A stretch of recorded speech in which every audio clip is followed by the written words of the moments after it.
ॐ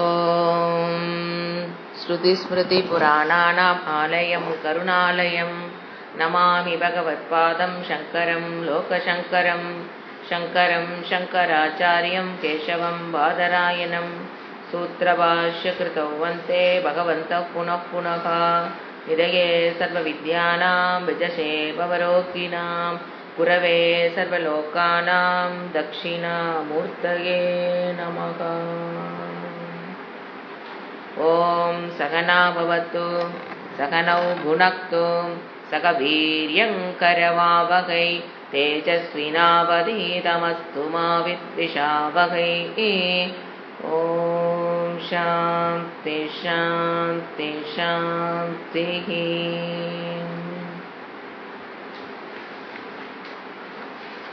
कैवल्य उपनिषत्। ॐ भद्रं कर्णेभिः शृणुयाम देवाः भद्रं पश्येमाक्षभिर्यजत्राः स्थिरैरङ्गैः स्तुष्टुवागुंसुस्तनूभिः व्यशेम देवकी दय्यतायुः। स्वस्ति न इन्द्रो वृद्धश्रवाः स्वस्ति न पूषा विश्ववेदाः स्वस्ति नस्ताक्षो अरिष्टनेमिः स्वस्ति नो बृहस्पतिर्ददातु। ஓம் சாந்தி சாந்தி சாந்திஹி. கைவல்ய உபனிஷத் உங்கள் ஜெராக்ஸில் 215வது பக்கம் 6வது மந்திரம். ஹிருத் புண்டரீகம் விரஜம் விஷுத்தம் விசிந்திய மத்யே விஷதம் விஷோகம் அச்சிந்தியம் அவ்யக்தம் அனந்தரூபம் சிவம் பிரசாந்தம் அமிர்தம் பிரம்மயோனிம் ததாதிமத்யாந்தவிஹீனமேகம் விபும் சிதானந்தம் அரூபம் அத்புதம். இந்த இடத்துல ஆச்சாரியார் பகவான் நிதித்தியாசனத்தை எப்படி பண்றது, எதற்காக நிதித்தியாசனம், சிரவண காலத்தில் நாம் பெற்ற ஞானத்தில் இருக்கிற சம்சேகங்கள் விளங்கும்போது மனநம் பேரு. அந்த சாஸ்திரத்தினுடைய சப்ஜெக்ட் மேட்டர் என்னன்னு புரிஞ்சாலும் இங்கே இருப்பது அனைத்தும் இறைவனை தவிர்த்து வேற இல்லைன்னு சொன்னாலும் நம்மளுடைய பூர்வ ஜென்ம வாசனை விபரீத பல ஆப்போசிட்டான ஒரு எண்ணத்தில் நம்ம இருப்போம். அறிவு இருக்கும், இதுக்கு முன்னால் புத்தியில் இருக்காது. நாம் கண்டதெல்லாம் கோலம் கண்டதே காட்சின்னு வாழ்ந்தோம். இது வேதாந்தம் வகுப்புகள் வந்ததுக்கு பிறகு நமக்கு புரியும் இறைப்பு தனித்தும் இறைவனை தவிர்த்த only God. There is not one God, only God. ஈஷா வாஷ்யம் இரகும் சர்வங்கிற வார்த்தைகள் உள்ள போகும்போது அது உணர்வாக நம்மால் உணரப்படக்கூடிய ஆக மாறணும். அப்படின்னா பழசு இருக்கிற அந்த விபரீத ஞானம் எது சாஸ்திரம் சொல்லுதோ அதுக்கு ஆப்போசிட்டான ஞானத்துக்கு பேர் விபரீத ஞானம். அது விபரீத ஞானம் நம்மிடமிருந்து போகுவதற்கு யூஸ் பண்ணக்கூடிய டெக்னாலஜி மெத்தடாலஜி தான் நிதித்தியாசனம். அதை நம்ம 2 விதமாக பண்ணலாம். முதல்ல ஆரம்பத்தில் தனியாக ஒரு இடத்துல அமைந்து ஒரு காலத்தில் எப்படி நம்ம தியானம் பண்ணுவோம் அதே மாதிரி உட்கார்ந்து வகுப்பில் சொல்லி கொடுத்த இறைவனை பற்றிய ஈஸ்வரனை பற்றிய பிரம்ம தத்துவத்தை பற்றிய வார்த்தைகள் ஒன்னொன்னா எடுத்து வச்சு கண்ணை மூடி அமர்ந்து தியானத்துக்குண்டான எல்லா ரூல்ஸ் அண்ட் நாம்ஸும் அப்ளை ஆகும் பண்ணி உட்கார்ந்து ஒரு குறிப்பிட்ட இடத்தில் ஒரு குறிப்பிட்ட காலத்தில் பண்ணிட்டு வரணும். அது ஃபர்ஸ்ட் நிதித்தியாசனம். அது பண்ண கொஞ்ச நாள் ஆகும்போது நம்ம டிரான்சாக்ஷன் இந்த உலகத்தில் விழிப்பு நிலையில் இருந்து இந்த உலகத்தோட நம்ம டிரான்சாக்ஷன் பண்ணும்போது பரிவர்த்தனை பண்ணும்போது பேசும்போது நடக்கும்போது நாம் அந்த சிந்தனையை நம்ம கொஞ்சம் கொஞ்சமாக கொண்டு வருதல். இது ஆட்டோமேட்டிக்காக நடக்கணுமே தவிர அகங்காரத்தில் நின்று நடைபெறுவது அல்ல. நிதித்தியாசனங்கிறது தானாக நடைபெற ஆரம்பிக்கணும். நாம் போர்ஸ் பண்ணி கொண்டு வருவது அல்ல. இது சிந்திக்கலாம் நினைச்சு உட்காரலாமே தவிர மனம் வேற பக்கம் போயிடுச்சுன்னா வி கான்ட் டூ நிதித்தியாசனம் அர்த்தம். அப்ப எங்க குவாலிஃபிகேஷன் ஏகாக்கிரத சித்தம் சம தம நமக்கு குவாலிஃபிகேஷன் சரியாக இல்லாத போது இயல்பாக நிதித்தியாசனம் அமையாது. உங்களை நீங்களே ப்ரெஷரைஸ் பண்ணிக்க கூடாது. நிதித்தியாசனம்ங்கிறது நான் நிதித்தியாசனம் பண்றேன்னு தெரியாம தானா நடைபெறுவதுக்கு பேரு நிதித்தியாசனம். அந்த இடத்துல அகங்காரத்தில் நான் இப்போ நிதித்தியாசனம் பண்ணுறேன்னு ஆரம்பிக்கலாமே தவிர, ஒரு இடத்துல உட்காந்து பண்ணுறோம் அப்படிங்கிறதெல்லாம் ஆரம்பிக்கலாமே தவிர, அது நடைபெறும் போது அகங்காரங்கிற அங்கே இல்லாமல் போய்விடுவான். அதுதான் அப்போ அகங்காரங்கள் இல்லாத போது நமக்கு என்ன தோணாது? நான் இப்போ நிதித்தியாசனம் பண்ணுறேன் அப்படின்னு நமக்கு தோணாது. எப்போ தோணும்? அகங்காரம் ஒன்று செயல்பட்டு இருக்கும்போது நமக்கு என்ன தோணும்? இப்போ பாரு, நம்ம அதை கொண்டு வந்து செயல்படுத்தி கொண்டிருக்கிறோம் அப்படிங்கும்போது அவங்க அகங்காரம் அது என்ன ஆகும்? பாதித்த அகங்காரமாக மாறுகிற வரைக்கும் நிதித்தியாசனங்கிறது கண்டிப்பாக செயல்படுத்தணும். அப்படின்னா தானாக, எப்போ தானாக அது நடைபெறும்னா, குவாலிஃபிகேஷன்ஸ் கரெக்டாக இருக்குது பெற்றிருந்து நம்ம ஞானத்தை பெற்றோம்னா நிதித்தியாசனம் தானே நம்மளை அறியாமல் நடைபெற்று கொண்டு வரும். நீங்கள் குவாலிஃபிகேஷனுக்கு பெறுவதில் தான் கான்சன்ட்ரேட் பண்ணணுமே தவிர, நிதித்தியாசனம் நாம் பண்ணணும்னு முயற்சி பண்ணி பண்ணுறதுங்கிறது ஓரளவுக்கு ஒத்து வரும். இங்கே குவாலிஃபிகேஷன் கரெக்டாக இருந்து சாஸ்திரம் என்ன சொல்லுதுன்னா, if you get the qualification, enough qualification, நிதித்தியாசனம் பண்ணுற அளவுக்கு உங்களுக்கு குவாலிஃபிகேஷன் வந்துருச்சு அப்படின்னா நிதித்தியாசனம் தானாக நடைபெறும். அது வரைக்கும் நம்ம என்ன பண்ணிக்கிட்டே இருக்கணும்? தானாக நடைபெறுதான்னு யாருக்கு தெரியும்? நமக்கு தான் தெரியும். நான் ஃபோர்ஸ் பண்ணி நிதித்தியாசனம் பண்ணிட்டு இருக்கேன்னா, அல்லது எனக்குள்ள தானா நிதித்தியாசனம் இருக்கிறானுங்கிறது நமக்கு தான் தெரியும். ஸோ அது வரைக்கும் நம்ம என்ன பண்ணி ஆகணும்? இது எடுத்தோன்னே நிதித்தியாசனத்தை பற்றி பேசும்போது அப்போ நம்ம என்னென்ன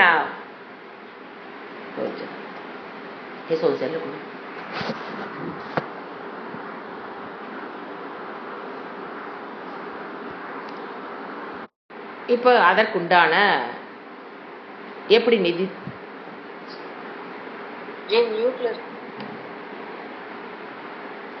இப்போ அதற்குண்டான ஒரு வார்த்தைகளாக நம்ம எப்படி நிதித்தியாசனம் பண்ண உட்கார்றது அப்படிங்கிறதுல நம்ம ஒரு வார்த்தையாக பார்த்துட்டு வந்தோம். அதில் முக்கியமாக நம்ம பார்த்தது, இன்னைக்கு பார்க்க வேண்டிய வார்த்தைகள் நம்ம கடைசியை சேர்த்து மறுபடியும் பார்த்துக்கலாம். சிவம், இது வரைக்கும் பார்த்தது விரஜம், விசுத்தம், கிருத் புண்டரீகம், இதெல்லாம் பார்த்தோம். விஷோகம், விஷதம், அச்சிந்தியம், அனந்த ரூபம். இப்போ நம்ம பார்க்க வேண்டியது சிவம். சிவம் அப்படின்னு நம்ம பார்த்தோம், கடைசியாக போன கிளாஸே பார்த்தோம். மங்களம். மங்களம் அப்படிங்கிறது நாம் நினச்சிட்டு இருக்கிறோம். ஒன்று முதல்ல கான்ட்ரடிக்ஷன் இது பண்ணிக்கணும். இறைவனுடைய படைப்பில் அமங்கலம் என்பது எதுவும் கிடையாது. சகுனம் பார்க்கறது இதெல்லாம் முட்டாள்தனம். இப்போ ஒருத்தர் ஏற்ற மாதிரி வந்துட்டாங்க, போன காரியம் நிறைவேறாதுன்னு சொல்றோம் இல்லைங்களா? நமக்கு முன்னால ஒருத்தர் வராரு பார்த்தீங்களா, அது ஏதோ ஒரு கோலம், அதனால நம்ம என்ன சொல்றோம்? அமங்கலம் சொல்றோமா? அதுக்கு நமக்கு முன்னால வந்தாங்க இல்லைங்களா? நம்ம ஒரு நல்ல காரியத்துக்கு போறோம், ஒருத்தர் வந்துட்டாங்க, அதனால நம்ம என்ன சொல்றோம்? நான் அதை டீட்டெயிலாக சொல்ல போகல. மொத்தத்தில் வீட்டு விட்டு வெளியில் வந்தோன்னே ஐயோ அவங்கள பார்த்துட்டோம், இன்னைக்கு காரியம் நடக்காது, நடந்த மாதிரி தான் அப்படிங்கும்போது நீங்கள் யாரை பார்த்தீங்களோ அவரும் இறைவனை தவிர்த்து வேறல்ல. எப்படி நம்ம அப்படி சொல்றது? பெரியவங்க பழக்கத்தில் நம்ம பழக்கப்படுத்தி இருந்தாலும் தயவு செஞ்சு அதையெல்லாம் இனிமேல் விட்டுருங்க. யாரை பார்த்தாலும் ஒரு பள்ளி சகுனம் சொல்லுது, அது ஒரு சப்தம் உண்டு பண்ணுது, அவ்வளோதான். அதை நீங்கள் பாசிட்டிவாக எடுத்துக்கிற வரைக்கும் கரெக்டு. நெகட்டிவா பாசிட்டிவாக என்ன எடுத்துக்கலாம், இறைவன் ஓகே சொல்லிட்டாரு எடுத்துக்குங்க, வேண்டான்னு சொல்லல. அதை நெகட்டிவா யாரையாவது பார்த்தீங்க அப்படின்னா you are not at all a Vedantic student. ஈஷா வாஷியம் இதகும் சர்வம் இன்னும் மண்டைக்குள்ள வெறும் பேப்பர்ல தான் இருக்குன்னு அர்த்தம் இல்லைங்களா? ஈஷாவாஷி இதகுன்னு சொல்லிட்டு ஒரு பையனுக்கு பொண்ணு பார்க்க போறோம், பொண்ணுக்கு மாப்பிள்ளை பார்க்க போறோம், இந்த மாதிரி விஷயங்கள் பண்ணும்போது சகுனம் பார்த்துட்டு போ. சில பேர் டெய்லி வீட்டு விட்டு வெளியில் போகும்போது வெளியில போய் நின்று இப்போ கிளியரா இருக்கா எது பாதையில் யாரும் வராமல் இருக்காங்க பார்த்துட்டு மனைவியை பார்த்துட்டு வந்ததுக்கு அப்புறம் வெளியில் வர கணவன்மார்கள்லாம் இருக்கிறாங்க. மனைவிகளும் அதை தூண்டி கொண்டு இருக்கிறவங்களும் இருக்கிறாங்க. அப்புறம் வீட்டில் ஒரு கணவனை இழந்தவங்க வீட்டில் இருக்கிறாங்க அப்படின்னா மற்றவங்க யாராவது வெளியில் போகும்போது அவங்க முன்னால் வந்துடக்கூடாது.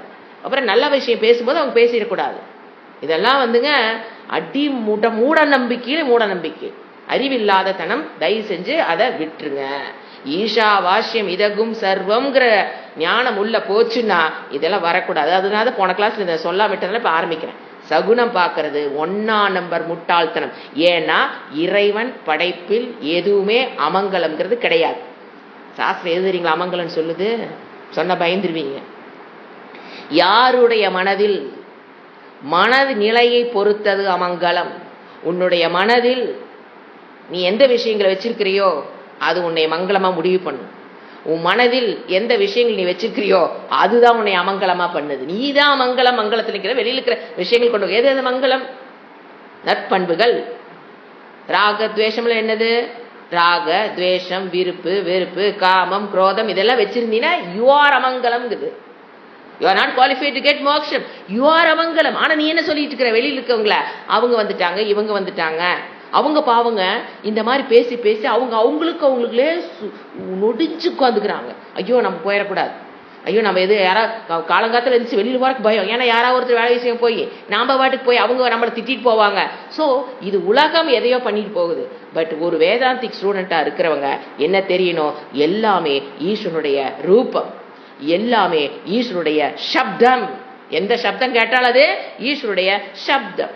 சகுனங்கிறது அமங்கலங்கிறது நாம் என்ன பண்ணும்? முதல்ல அதுல இருந்து நம்மள ஸோ எங்க இருக்குது மங்களம் அமங்கலம்? உன் மனதில் இருக்கிறது. நல்ல பண்புகள், ஒரு ஷேரிங்கு, ஷமா தமா உபரம திதிக்ஷா ஸ்ரத்தா, இந்த குணங்களோடு நீ படிக்கிற வேதாந்திக் ஸ்டூடெண்ட்டுக்கு வந்து இறைவனை பற்றி அறியணும்னு நினைக்கிற மனம் மங்களம். நல்ல ஆழமா பதிய வச்சுக்குங்க. வேதாந்தத்துக்குள்ள வந்து இறைவனை பற்றி நான் புரிஞ்சுக்கணும்னு நினைக்கிறாங்க பாருங்க, அந்த மனம் மங்களம்.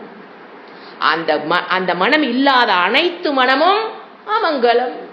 இறைவனை பற்றிய சிந்தனைக்கு கோயில் தான் போவேன், சாமி தான் கொடுவேன், இறைவன் யாரும் சிந்தனைக்கு வரமாட்டேங்க நினைக்கிற மனம் என்னது? அமங்கலம். அப்படி வேணா நம்ம நினைச்சுக்கலாமே. சோ மனம் டிசைட்ஸ் மங்களம் ஆர் அமங்கலம், not the body, not the structure. என்ன ஒரு முடவன் வந்து அவனை பார்த்துட்டு போனா நடந்து, இது எல்லாமே என்னதான் என்ன சொல்றது? மூட நம்பிக்கை. அது ஒரு வேதாந்தி கண்டிப்பா தெரிஞ்சுக்கணும். அடுத்த வேர்டு இதை வந்து நம்ம எப்படி நம்ம ஒரு வேர்டை எப்படி கொண்டு வரணும்? இப்ப மீனிங் பார்த்தது வேற. நிதித்தியாசன பரமாக நான் உடலளவில் மனதளவில் அமங்கலமாக இருந்தாலும், நான் என் உடல் அமங்கலமாக இருந்தாலும் நான் என்னது? மங்கள சுரூபி. ஆத்மா என்றைக்கும் மங்களம் அப்படின்னு எப்ப உங்களுக்குலாம் நான் ஒரு அமங்கலங்கிற புத்தி வருதோ அப்பெல்லாம் என்ன பண்ணுங்க? நான் மங்கள சுரூபி அப்படின்னு நிதித்தியாசனம் செய்யுங்கன்னு சாஸ்திரம் சொல்லி கொடுக்குது. இந்த இடத்துல இறைவன் சொல்றாரு. ஆச்சுங்களா? அடுத்தது பிரசாந்தம். ஒரு வேர்டு இப்படிதான் ரிலேட் பண்ணிக்கணும். அந்த வேர்டு நானுன்னு தியானம் உட்கார்ந்து நம்ம தியானம் பண்றது.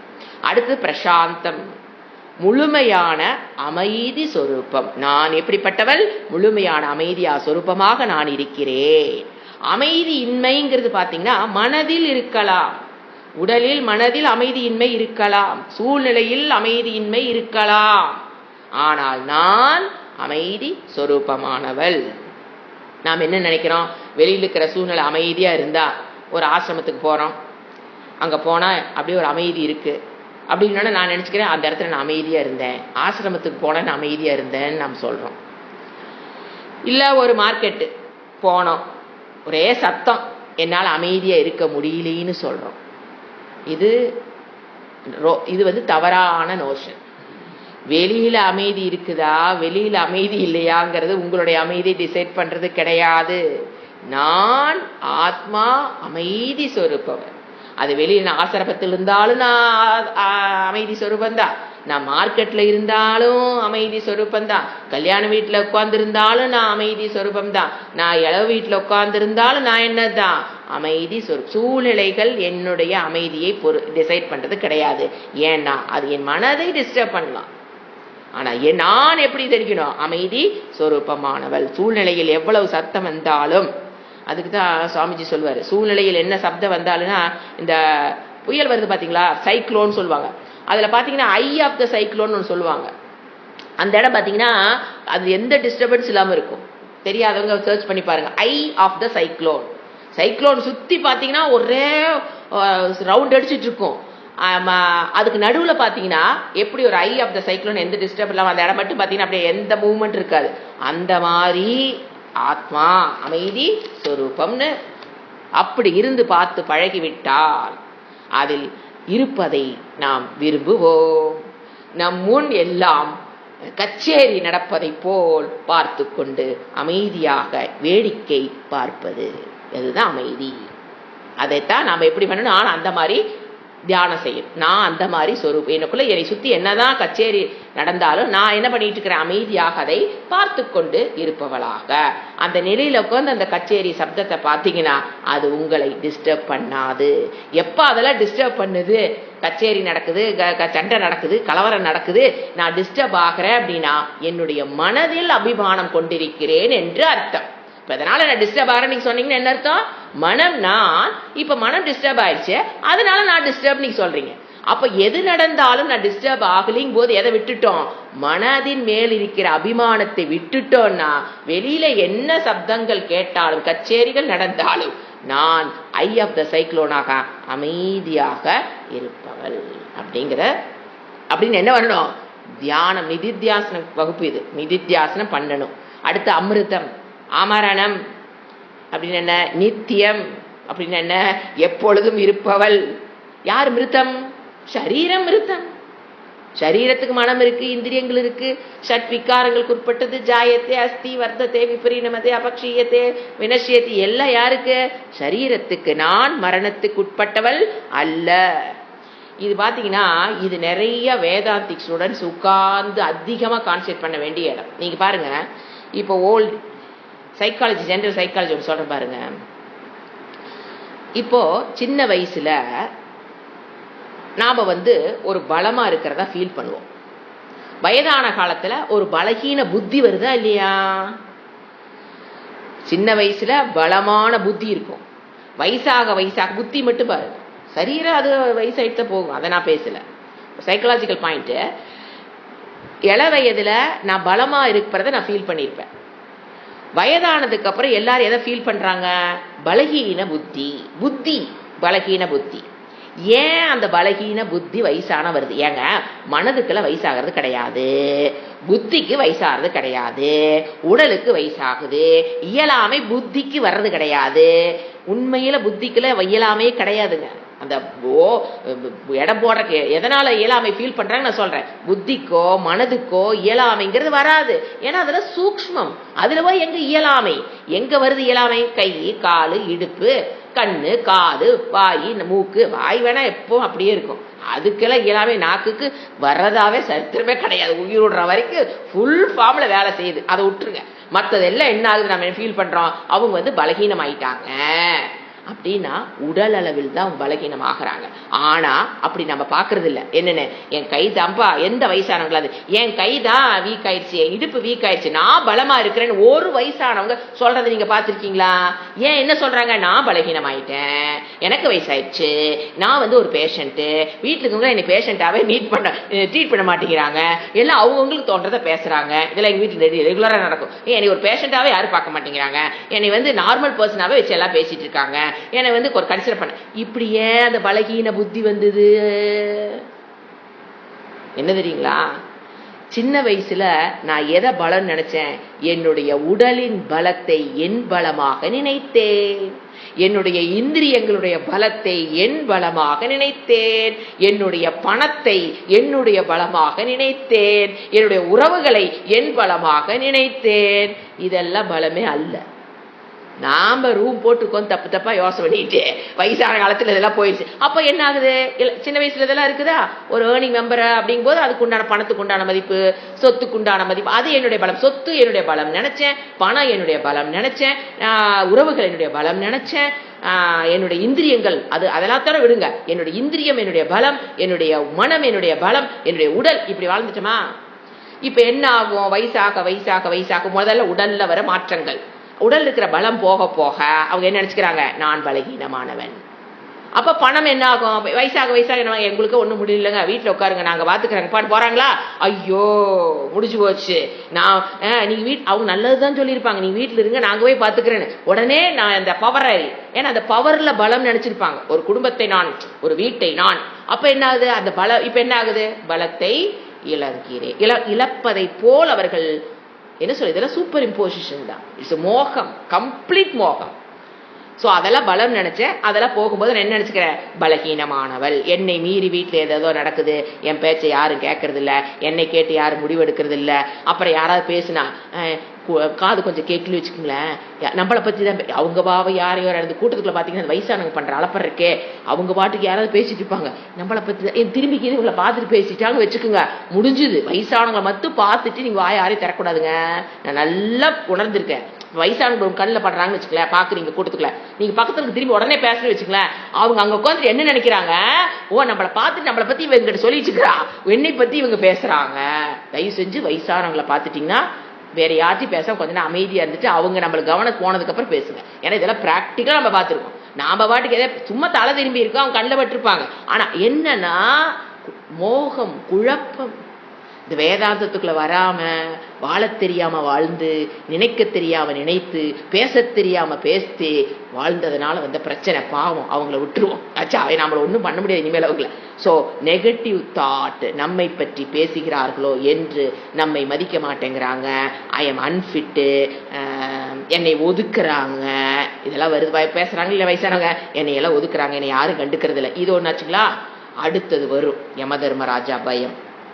ஐயோ, என்னை என்னோட கூட சேர்ந்தவங்களாம் போயிட்டு இருக்காங்க, நான் எப்போ போக போறேன்னு தெரியல. அவங்க அவங்களோட ஃப்ரெண்டு, அவங்க வயசு ஏஜ் குரூப் யாராவது போனான்னு வச்சுக்கலாம், அந்த அன்னைக்கு ஃபுல்லாக சோகமாயிருவாங்க. காரணம் இல்லாமல் எரிச்சல், கோபம். நல்லா தான் நான் என்ன பண்ணினேன், எதுக்கு கோச்சு, நமக்கு காரணமே தெரியாது, ஆனால் கோச்சுக்குவாங்க. என்னன்னு குற்றம் கண்டுபிடிப்பாங்க. என்னன்னு கேளுங்க, உள்ள நான் அக்செப்டன்ஸ். என் ஃப்ரெண்டு போயிட்டா, நான் எப்போ போக போறேன்னு தெரியல. எங்க அப்பா எனக்கு சின்னவங்கெல்லாம் போயிட்டாங்க, நான் எப்போ போறேன்னா. ஸோ மரண பயம், இதிலிருந்து விடுபடணும்னு வச்சுக்கோங்களேன். இது வாட்ட ஒரு சம்சாரம் இந்த உலகத்துல எதுவுமே கிடையாதுங்க. இதான் பெரிய சம்சாரம், துக்கம். வயதான காலத்துல பெரிய துக்கத்துல எல்லா வயதானவர்களும் கஷ்டப்படுறாங்க. 100க்கு 100 இந்த வேதாந்தத்துக்கு வந்தவங்க மட்டும்தான் வயோதிகத்தை அழகா என்ஜாய் பண்றாங்க.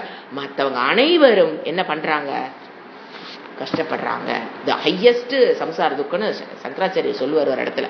இது மாதிரி ஒரு சம்சார துக்கம் இளவையில அவ்வளவு நம்ம சம்சாரத்தை அனுபவிக்கிறது இல்லை. வயசான காலத்துல நீ அதிகமா அனுபவிக்கிற, ஏன்னா உடல் பலம் என்ன ஆயிருது, போயிருது. ஸோ இப்ப நம்ம என்ன பண்ணணும், இந்த மாதிரி பயம். இப்ப நம்ம கம்மிங் டு த கிளாஸ் நிதித்தியாசனம். இப்ப சைக்கலாஜிக்கல் பாயிண்ட் பார்த்தோம்.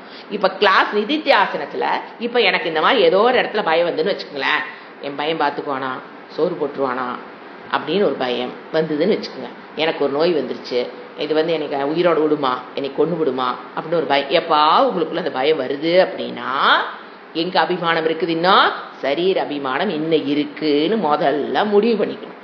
ஆனா அது ஒத்துக்கிட்டா தான் நீங்க அதுக்கு அடுத்த ஸ்டெப்புக்கு போக முடியும். நான் ஒத்துக்கவே மாட்டேன்னா அப்புறம் எப்படி ட்ரீட்மெண்ட்டுக்கு போறது? எனக்குள்ள அபிமானம் இருக்கு, சரீர அபிமானம் இருக்கு, எனக்கு என்ன ஆகும், வயசான காலத்துல எனக்கு என்ன ஆகுமோ, நல்லபடியா செத்து போயிடும். இறைவா பிரேயர் என்ன, நாளை இப்பெல்லாம் ப்ரே பண்றதேங்க, நான் கடைசி காலத்துல நல்லபடியா யாருக்கும் கஷ்டம் கொடுக்காம நான் போயிடணும்னா சரீர அபிமானம் 200% இருக்குன்னு அர்த்தம். அப்போ அது முதல்ல ஏத்துக்கிட்டு நான் சரீரம் அப்ப என்ன பண்ணு, இந்த மாதிரி நிதித்தியாசனம் பண்ணு. என்னன்னு, அமிர்தம், நான் அமிர்தம்னு பண்ணுங்க. அதுதான் இவர் சொல்றாரு. இது வரைக்கும் பாத்தீங்கன்னா ஒரு இண்டிவிஜுவல் பாயிண்ட்ல சொன்னார் நிதித்தியாசனம் பண்றது. ஈஸ்வரனை பத்தி நிதித்தியாசனம் இது வரைக்கும் சொல்லல. இனிமேல் வரப்போறதெல்லாம் ஈஸ்வரனை பற்றிய நிதித்தியாசனம். ஃபர்ஸ்ட் வேர்டு பிரம்மயோனிம் சொல்லுவாரு. இப்ப நாம இதுவரைக்கும் இருந்த வார்த்தைகள்லாம் நீங்க ஒரு பேப்பர்லயோ ஒரு நோட்லயோ எழுதி வச்சு, ஏன்னா இது நம்ம நிறைய கிளாஸ் போகும்போது என்ன ஆயிரும், எந்த வேர்டு எப்பங்கிறது ஞாபகம் வராது. இந்த முக்கியமான இது இந்த ஸ்பெஷலே கைவல்லியும் இந்த இடம் தான். இந்த இடத்த இது வரைக்கும் நான் சொன்ன பாத்தீங்களா, விரஜம் விசுத்தம், அதுல இருந்து இது வரைக்கும் இருக்கிற வார்த்தைகள் எழுதி வச்சு உங்க மனதுக்குள்ள எப்போ ஒரு சங்கடத்தை நீங்க ஃபீல் பண்றீங்களோ அப்போ அதை நீங்க தியானமாக உட்கார்ந்து நிதித்தியாசனமாக பண்ணும்போது அந்த அந்த என்ன சொல்ற அந்த இம்ப்ரெஷன்ஸ் எல்லாம் என்ன ஆயிரும், சக்தியை இழந்து விடும். ஏன்னா மனசுக்குள்ள இம்ப்ரெஷன்ஸ் இருக்கு, அந்த இம்ப்ரெஷன் தன்னுடைய சக்தியை இந்த நிதித்தியாசனம் செய்ய வைக்கும். இப்ப ஃபார் எக்ஸாம்பிள் இப்ப சொந்தக்காரங்களாம் ஓவரா டார்ச்சர் கொடுக்குறாங்க, கேஸை போட்டு அதை பண்றாங்க இதை பண்றாங்க, ஏத்தூட்ல போய் அப்படி சொல்றாங்க இப்படி சொல்றாங்க, எங்களை பத்தி தப்பா சொல்றாங்க, ஒரு பொண்ணு தேட போனா பொண்ணை பத்தி தப்பா, இப்படி ஏதோ ஒண்ணு வருதுன்னு வச்சுக்கோங்களேன், உங்களுக்கு பற்று வந்துருச்சுன்னு வச்சுக்கோங்க. எப்படி தியானம் பண்ணணும், அகம் அசங்கஹ, அகம் ஆத்மா அசங்கஹ. அகம் ஆத்மா அசங்க. இப்போ சப்போஸ் உடல் ஒரு நோய் வந்துருச்சு, ஒரு குறை வந்துருச்சு, உடல் ஒரு பாதிப்பு வந்துருச்சு அப்படின்னா நான் எந்த குறையும் அற்றவள். ஏதோ உங்களுக்கு குறைய நீங்க ஃபீல் பண்ணீங்கன்னா என்ன மாதிரி நிதித்தியாசனம் பண்ணணும்? நான் குறைய ஆத்மா அகம் ஆத்மா குறையற்றவள் அப்படின்னு என்ன பண்ணலாம்? தமிழ்ல தான் சொல்லணும், சமஸ்கிருதம் தான் சொல்லணுங்கிறது இல்லை, தமிழ்லயே அந்த மீனிங் தெரிஞ்சு நம்ம என்ன பண்ணலாம் சொல்லலாம். நான் சுத்தம், நான் எங்கிட்ட குறையொன்னும் கிடையாது, அகம் பூர்ணகா அப்படின்னு நித்தியாசனம் பண்ணலாம். ஸோ மனதில் துக்கம் வருதுன்னா கண்டிப்பா அந்த இடத்துல சரீர அபிமானம் தான் காரணம். எப்பெல்லாம் உங்களுக்குள்ள துக்கம், அது வெளியில தெரியாம இருக்கலாம், வெளியில நல்லபடியா பேசிட்டு இருக்கலாம், ஆனா உள்ள ஒரு ஒரு சோகம் அப்ப வரும்போது உடனே டக்குன்னு என்ன பண்ணிடணும்? நான் அந்த சொரூபம் அல்ல, நான் பூர்ண அந்த இடத்துல எந்த விதமான பாதிப்பு இருக்கோ அந்த விதமான வார்த்தைகளை எடுத்து நம்ம என்ன பண்ணணும்? விபரீதமான எண்ணங்களுக்கு விபரீதமான, இப்ப உங்களுக்கு மரணத்தை கண்டு ஒரு பயம் வருது, நோயை கண்டு பயம் வருது, எங்க வீட்டுக்கு உங்க நோய் வந்தா எனக்கு பயமா இருக்கு அப்படின்னு ஒரு வந்ததுன்னா எப்படி நிதித்தியாசனம் பண்ண? அப்ப என்ன இருக்கு? சரீர அபிமானம் துதக்கோர் இருக்குன்னு அர்த்தம். எனக்கு உடம்பு சரின்னு ஒரு கவலையோ சோகம்னு பேர், இனம் துரியாத ஒரு சோகம், எல்லாம் நல்லதான் போயிட்டு இருக்கும். அவ வீட்டுல இருக்கவங்களுக்கு ஒரு உடம்பு சரிக்கும் போது நம்ம எங்க போறோம்? சோகம். அப்ப அதுல இருந்து விடுபடுவதற்கு அங்க என்ன இருக்குது? சரீர அபிமானம் இருக்கு, அகங்காரம் மமக்காரம் நல்லா உட்கார்ந்து இருக்குன்னு அர்த்தம். அப்ப என்ன பண்ணணும்? அந்த ஆப்போசிட்டான நான் எது? உடல் அல்ல, இந்த உடல் நான் அல்ல, அகம் சத்து சித்து ஆனந்த ஆத்மஸ்வரூபம் அப்படின்னு என்ன பண்ணணும்? நிதித்தியாசனம் பண்ணணும். எப்ப நிதித்தியாசனம் பண்ணணும்? சோகம் வரும்போது கண்டிப்பா அது உடல் அபிமானத்தினால் வருவது, மன அபிமானத்தினால் வருவது, இந்திரிய அபிமானத்தினாலதான் வருது.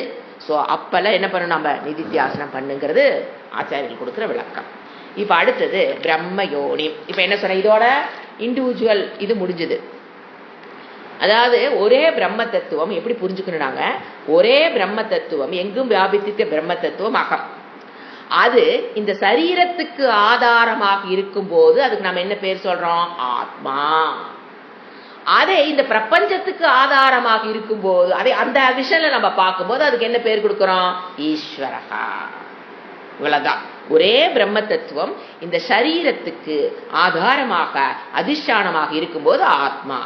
அதே பிரம்ம தத்துவம் இந்த பிரபஞ்சத்துக்கு மாயைக்கு எடுத்துக்கல, பிரபஞ்சம் தானே மாயை, மாயைக்கு ஆதாரமாக அதிஷ்டானமாக இருக்கும்போது அவருக்கு பேர் என்ன? ஈஸ்வரகா. அப்ப என்ன வேர்டு வருது? பிரம்ம யோனிம்.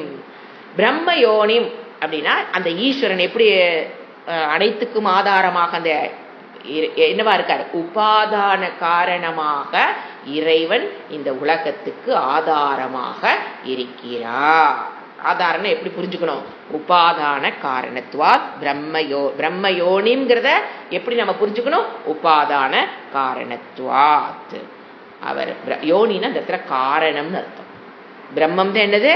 காரணம், உபாதான காரணமாக இருக்கிறார். நான் இந்த உடலுடன் சம்பந்தப்பட்டவள் அல்ல. இந்த உலகத்தில் எது நடந்தாலும் அதற்கு காரணம் நான் அல்லன்னு முதல்ல புரிஞ்சுக்கணும். மெயின் ரீசனே எது நடந்தாலும் நம்ம உடனே போய் அது நம்ம காரணமா? எது நடப்பதற்கும் அர்ஜுனன் சொன்னாரா இல்லையா? பீஷ்மர் துரோணாச்சாரியாரு போடுறதுன்னு முடிவு பண்ணியாச்சு. நீ ஓகே சொன்னீங்கன்னா உன்னை வச்சு போடுவேன், இல்லைன்னா வேற ஆள் வந்தானே வச்சு போட்டுருவேன், அவ்வளவுதான். ஸோ எந்த ஒரு நிகழ்வுக்கும் வீட்டில் ஒன்று நடக்குது, வீதியில் ஒன்று நடக்குது அப்படின்னா முக்கால்வாசி வெளியில் இருக்கிற விஷயங்கள் நாம் பொறுப்பேற்கவே மாட்டோம். இந்த வீட்டில் இருக்கிறவங்க ஒரு விஷயங்கள் ஒன்று நடந்ததுன்னா அதுக்கு பொறுப்பு என்ன கிடையாது. அதுக்குன்னு கேர்லெஸ்ஸா இருந்துட்டு கேஸ் அடுப்பு ஆன் பண்ணி விட்டு பற்ற வச்சுட்டு இதுக்கு நான் காரணம் இல்லைன்னு சொல்லக்கூடாதுங்க. ஏன்னா பற்ற வச்சா நான் காரணம் இல்லை, அது அல்ல. அலர்ட்டா இருந்து வேர்டு அன்லை பண்ணிக்கல. இது கத்தி மாதிரி, ரெண்டு சைடு கத்தி மாதிரி. கேஸ் ஆன் பண்ணி விட்டு திரும்பி வந்துட்டு போய் சுவிட்சை போட்டு வீடு சிலிண்டர் வெடிச்சிருச்சு, இல்லை கேஸ் வெடிச்சிருச்சு, இல்லை குக்கர் வெடிச்சிருச்சு, அதெல்லாம் நான் தான் காரணம், என்னுடைய கேர்லெஸ்னஸ் அங்கே காரணம். என்ன சரிங்களா? அப்படி அல்ல. ஒரு எம்ஐ சக்திக்கு மீறி அப்படி புரிஞ்சுக்கணும். ஏன் சக்திக்கு மீறி ஒன்று நடக்குது அப்படின்னா அதுக்கு காரணம் உபாதான காரணம், நிமித்த காரணம் யார்? அதை பிரம்ம யோனிம்னு புரிஞ்சுக்கணும்.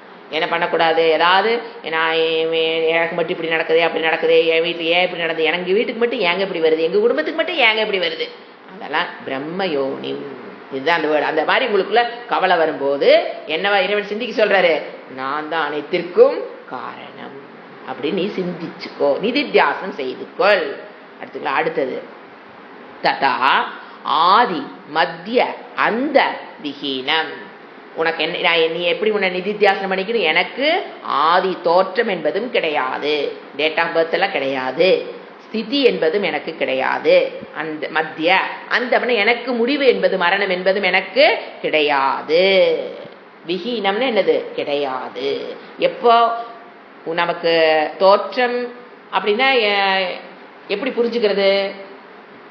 உபாதான காரணமான களிமண், பானை. இப்போ பானைங்கிறது எப்போ உருவாச்சு, எப்போ போச்சு, எப்போ இருந்தது? எப்போவுமே இருப்பது களிமண், அதுதான் ஆதாரம். அதுக்கு அந்த களிமண்ணுக்கு ஒரு உருவம் கொடுக்கும்போது அதுக்கு பேர் பானைன்னு பேர். அந்த உருவம் உடஞ்சதுக்கு பிறகு திருப்பி அது களிமண்ணை தான் நிற்குது. ஸோ நாமா ரூபா, அதுக்கு ஒரு பேர் பானைன்னு கொடுக்குறாரு, ஒரு ரூபம் ஷேப் கொடுக்குறாரு. ஒரு களிமண்ணுக்கு இப்போ ஆதாரமாக எது இருக்குதோ அதுக்கு ஒரு ஷேப் கொடுக்கும்போது அது பானைன்னு சொல்றோம். அதை போல இறைவன் பிரம்ம யோனிம் உபாதான காரணம், அது ஒரு ஷேப்பு நாமா ரூபா. நாமா ரூபங்கிறது என்னது? ஒன்று ஒரு டெம்பரரி, இட்ஸ் நாட் ட்ரூ, சத்தியம் கிடையாது, மித்யா. நாம ரூபங்கிறது ஒரு காலத்தில் தோன்றி ஒரு காலத்தில் ஒரு உருவத்தை எடுத்து, தோன்றதே சொல்ல வேண்டாம், ஒரு ஒரு ஒரு காலத்தில் ஒரு உருவத்தை எடுத்து, பானை என்ன பண்ணுது? ஒரு காலத்தில் ஒரு உருவத்தை எடுத்து பானைன்னு பெயர் கொண்டு கொஞ்ச நாளைக்கு இருக்குது, திருப்பி எங்க தான் போய் முடியுது? களிமண் தான் முடியும். உடஞ்சிருச்சுன்னா என்ன ஆகுது? அது மீண்டும் களிமண். அதை போல நாம ரூபங்கள் தான் காட்சி. காட்சி எல்லாமே என்னதான்? காட்சி, எதுவும் தோற்றம் கிடையாது. அந்த மாதிரி புரிஞ்சுக்கணும். அடுத்து என்ன சொல்றாரு? ஏக்கம். ஏக்கம் ஒன்றான, நான் எத்தனை என்ன சொல்றது, ஆயிரக்கணக்கான லட்சக்கணக்கான விஷயங்கள் நாம ரூபங்களை பார்த்தாலும் இப்ப என்னது? ஏக்கம், நான் ஒருவன், நான் மட்டும்தான் இங்க இருக்கிறேன், அகம் ஏக்கம். அடுத்து பாருங்க, அத்வைத. இந்த இடத்துல அத்வைதம் அர்த்தம். இங்க இருப்பது அனைத்தும் அத்வைதம், சத்து சித்து ஆனந்த ஆத்மஸ்வரூபம், சத்தியம் ஞானம் அனந்தம் பிரம்மஸ்வரூபம் இங்கிருப்பது, அதுதான் ஏக்கம். அது மட்டும்தான் இருக்குது. சத்தியம் எக்ஸிஸ்டன்ட் பிரின்சிபல், அது மட்டும்தான். அதுதான் என்னது? நான். அப்புறம் என்னங்க? அப்புறம் பாருங்க, அதுக்கு குவைட் கான்ட்ரடிக்ட் வேர்டு விபும். ஏக்கம் ஆப்போசிட் போட்டீங்கன்னா விபும் வேர்டு வரும். ஸோ எப்படி பாரடாக்சிக்கலா புரிஞ்சுக்கிறது? விபுங்கிறது விவிதம் பாதி. என்ன சொல்ல? விபுங்கிறதுக்கு என்ன டெஃபினிஷன்? விவிதம் பாதி, விவிதம் பவத்தி, இது விபும். விவிதம் பவத்தி, விதவிதமாக இருக்குது, அதுதான் விபும். அப்ப விவிதம் பவத்தி அல்லது விபும் அப்படிங்கிறது இப்ப நம்ம ரெண்டு ஸ்டேஜ் பாக்குறோம். எப்பவும் மாறாம இருக்கிற சத்தியம், இதெல்லாம் தான் நாம ரூபங்கள். எத்தனை இருக்குது? கோடிக்கணக்கான நாம ரூபங்கள். விவிதம், விதவிதமான நாம ரூபங்களாகவும் நான் இருக்கிறேன், ஏக்கமாகவும் நான் இருக்கிறேன். அப்ப ஏக்கம்ங்கிறது சத்தியம் ஞானம் அனந்த பிரம்மஸ்வரூபத்தில் நின்று பார்க்கும்போது அகம் ஏக்கம். இந்த பிரபஞ்சமாக என்னை பார்க்கும்போது நான் தான் என்னவா இருக்கேன்? விதவிதமாக இருக்கிறேன். நான் இருக்கிறேன் தெரியணும். ஏக்கமாகவும் நான் இருக்கிறேன், விவிதமாகவும் நான் இருக்கிறேன். அதுதான் அந்த இடத்துல அவ்யக்தமாக, வியக்தமாக, அவ்யக்தமாயா, வியக்தமாயா எல்லாம் யாருதான்? நான் இருக்கிறேன். அதான் ஏக்கம் விபம், எல்லா விதவிதமாக நான் இருக்கிறேன். எப்படி இதை நம்ம புரிஞ்சுக்கிறது? எல்லாத்திலையும் நான் இருக்கிறேங்கிறத எப்படி புரிஞ்சுக்கலாம்? இப்போ ஒரு பொருள் இருக்கு, இந்த பொருளை ஒருத்தருக்கு நீங்க கொடுக்குறீங்க. ஒரு செல்போன் இருக்கு, இந்த செல்போன் வச்சுக்கோ அப்படின்னு கொடுக்குறீங்க. அப்போ நான் கொடுக்கும்போது இந்த செல்போனுடைய இருப்பை மற்றும் நான் எடுத்துக்கிறேன். நீ செல்போன் நீ எடுத்துக்கோ அப்படின்னா ரெண்டையும் பிரிக்க முடியுமா? அந்த பிரிக்க முடியாத எக்ஸிஸ்டன்ட் பிரின்சிபல். இப்போ செல்போன் இருக்கிறது, அதில் இருக்கிறதுங்கிற கான்செப்ட் நான் எடுத்துக்கிட்டு செல்போனை கொடுனா என்ன பண்ண முடியாது? நம்மளால கொடுக்க முடியாது. ஸோ எதை பார்த்தாலும் எதவாக இருக்கிறது? எக்ஸிஸ்டன்ட் பிரின்சிபலாக பிரம்ம தத்துவம் வெளிப்பட்டு கொண்டு இருக்கிறது. இது சத்துக்கு. சித்துக்குன்னு என்ன பண்ணணும்? மனதில் வெளிப்படுகிற தத்துவம், அது சத்தேவ சித்து, சித்தேவ சத்து. அதுதான் நான். நம்ம என்ன பண்ணணும்? நிதித்தியாசனம் பண்ணணும். ஏக்கம் எப்படி இருக்குது? விவிதம், நான் ஒன்றாக இருக்கிற நான் விவிதம் பாதி, விவிதம் பவதி, பலப்பளவாக இருப்பதாக நான் காட்சி, விதவிதமாக நான் காட்சி அளிக்கிறேன். என்று என்ன பண்ணணும், விதித்தியாசனம் செய்யணும். அடுத்த வேர்டு ஏக்கம் விபும் சித்தானந்தம். சித்து ரெண்டு வேர்டு இருக்கு, சித்து கூட்டல் ஆனந்தம். இதுதான் சொன்னேன். சித்துங்கிறது ஞானம், நான் என்ன ரூபத்தில் இருக்கிறேன், அறிவு சொரூபம், கான்சியஸ் பீயிங் சித்து. ஆனந்தம் அப்படின்னா பூர்ணமாக, சர்வவியாபி, பூர்ணமாக நான் எங்கும் வியாபித்து இருக்கிறேன். நான் என்ன கிடையாது, காலத்தக தேசத்தக வஸ்துதக நான் நாட் லிமிட்டட், குறை உள்ளவள் அல்ல, வரையறுப்புக்குட்பட்டவள் நான் அல்ல. என் சரீரம் வரையறுப்புக்குட்பட்டது. இந்த சேர்ல இந்த ஒரு இத்தனை மணிக்கு இந்த சேர்ல இங்கதான் இருக்க முடியும். நான் எங்கேயும் எல்லா பக்கம் நான் இருக்க முடியாது. இந்த சரீரம் காலத்தக தேசத்தக வஸ்துதக பரிச்சின்னக. ஆனா ஆத்மாவாக இருக்கிற நான் அப்பரிச்சின்னக, லிமிட்டட் நாட் லிமிட்டட். அது அனந்தம்ங்கிறதா ஆனந்தம். பிரம்மா சிதானந்தம்ங்கிற சித்து கூட்டல் ஆனந்தம். ஆனந்தம்னா அனந்தம், அனந்தம்னா சர்வவியாபின்னு புரிஞ்சுக்கணும். சித்து சர்வவியாபி. அந்த யார சித்து நீங்க புரிஞ்சு வச்சீங்களா, மனதுக்குள் வெளிப்படுகிற அறிவு சொரூப்பம் நான் புரிஞ்சு வச்சீங்களே, அந்த சித்து தான் என்னவா இருக்குது. சித்து வேற ஆனந்த வேற இல்ல. அந்த சித்து எப்படி இருக்குது, அனந்தமாக பூர்ணஸ்வரூபமாக சர்வவியாபியாக நான் இருக்கிறேன். எப்படி சொல்லலாம், சரீர அபிமானம் இருக்க வரைக்கும் நம்மளால சொல்ல முடியாது. நான் இங்க இருக்கிறேன், நான் இந்த சேர்ல உட்கார்ந்து இருக்கேன் தான் சொல்ல முடியும். அது சரீர அபிமானம். ஆனா என்னுடைய சொரூபத்தில் நான் நின்று பார்க்கும்போது சர்வவியாபி, எந்த காலத்தக தேசத்தக வஸ்துதக நாட் லிமிட்டட், அபரிச்சின்னக அகம். அதுதான் ஆனந்தம். சித்துங்கிறது அறிவாக எங்கும் வியாபித்திருக்கிற நான் ஜடமல்ல, நான் அறிவு சொரூபம். அதை எப்படிங்க கண்டுபிடிங்க, என் மனதில் அது எப்படி வெளிப்படுது, அறிவு சொரூபமாக அது வெளிப்படுவதால் அது கண்டிப்பா சித்து தான். சத்து சத்துதான் சித்து. இத சிதேவ சத்து சதேவ சித்துன்னு சொல்லுவோம். அடுத்து சிதானந்தம். அடுத்து என்னது, அரூபம். எனக்கு என்ன கிடையாது, நான் உருவமற்றவள். ஏங்க இப்படி எப்படி போட்டு சொல்றது, இந்த உருவத்துக்காக நான் எவ்வளவு மெனக்கெட்டு வச்சிருக்கிறேன். சின்ன வயசுல இருந்து கண்ணாடி முன்ன எவ்வளவு நேரம் நின்று எவ்வளவு மெனக்கெட்டு எத்தனை செலவு பண்ணி இந்த உருவத்தை நான் பாதுகாத்து வச்சிருக்கிறேன். இப்ப கடைசியில் நீங்க உருவமே இல்லைங்கிற. இந்த சரீரத்துக்கு உருவம் உண்டு, யார் இல்லைனா நான் இந்த சரீரம் அல்ல, எனக்கு ரூபம் கிடையாது. இது பாடி என்னது, அப்போ அட்ஜெக்டிவ். பாடிங்கிறது என்னது, அட்ஜெக்டிவ் டு தட் வஸ்து. இப்ப என்னோட பாடி ஒரு அட்ஜெக்டிவ். பாக்குறவங்க எல்லாம் நான் எந்தெந்த சரீரத்தை பாக்குறேன்னு அதெல்லாம் என்னது, அட்ஜெக்டிவ். அது விஷயத்துக்கு எனக்கு இதெல்லாம் என்னது, அட்ஜெக்டிவ் அப்படிங்கிற மாதிரி புரிஞ்சுக்கணும். அரூபம், உருவமற்றவள். என்னுடைய ரூபத்தில் என்ன கிடையாது. சில பேர் எனக்கு கண்ணு கோணையா இருக்குது, மூக்கு கோணையா இருக்குது, தக்கையா இருக்குது, இந்த பிளாஸ்டிக் சர்ஜரி, கண்ணை இப்படி இருக்குது, அப்படி இருக்குது, சுருங்கி போச்சு. எல்லா ப்ராப்ளம் எதனால வருது, நான் இந்த சரீரம் எனக்கு சுருக்கு விழுந்து போச்சு. என் மூக்கு மண்டையா இருக்குது, என் மூக்கு ஜப்பான் மூக்காட்டு இருக்கு, அவங்க மூக்காட்டு எனக்கு இல்லைன்னு எத்தனை கவலைப்பட்டிருப்போம். அவங்க பாரு எவ்வளவு ஃபேரா இருக்காங்க, நான் பாரு இப்படி கருப்பா இருக்கிறேனே, எங்க அம்மா என்னை என்னன்னு வெட்டாங்களோ, இப்படி எத்தனை கவலைப்பட்டிருப்போம். மோகம், மோகம். அரூபமான என்னை ஒரு ரூபத்துக்குள்ள லிமிட் பண்ணி இந்த ரூபந்தான் நான் நினைச்சு வச்சு அந்த ரூபத்துக்கு மெனக்கெட்டு கபோர்ட் நிறையா ட்ரெஸ்ஸை வாங்கி வச்சு இதை போட்டு பார்த்து அதை போட்டு பார்த்து இந்த காஸ்மெட்டிக் பூசி அந்த காஸ்மெட்டிக்கை பூசி இத்தனை செலவு, இதை மாட்டி தங்கத்துல, அதை மாட்டி ரோல்டு கோல்ட்ல, இதை மாட்டி எத்தனை மாட்டி மாட்டி மாட்டி எவ்வளவு டைம், எவ்வளவு எனர்ஜி. வேதாந்தம் படிக்கிறதுக்கு டைம் இல்லை. ஆனா இதுக்கெல்லாம் கடையா ஏறி அதை வாங்கிட்டு அது நல்லாளின்னு திருப்பி மறுபடியும் கடைக்கு போய் அவங்கிட்ட மாத்திட்டு அவங்கிட்ட சண்டையை போட்டு அவன் மாத்த மாட்டேன். வாழ்க்கையில் நீங்க பிளாஷ்பேக் போட்டு பாருங்க, ஒண்ணுக்கு உதவாத வாழ்க்கை வாழ்ந்திருப்போம். நாளனா இதுல வேற நான் பெரிய கில்ட்டின்னு வேற ஒரு பெருமிதை வேற, நான் அதை செஞ்சிருவேன். இதை எனக்கு எப்படி ட்ரெஸ் சென்ஸ். எனக்கு சில பேர் பேசும்போது பார்த்தா நமக்கு ஜோக்கர், மனதுக்குள்ள இருக்கிற துக்கத்திலிருந்து விடுபடுவதற்கு வழி என்னன்னு சொன்னாலும் வரமாட்டாங்க. ஆனா என்ன சொல்லுவாங்க தெரியுங்களா, எனக்கெல்லாம் ட்ரெஸ் சென்ஸ் ரொம்ப அதிகம்.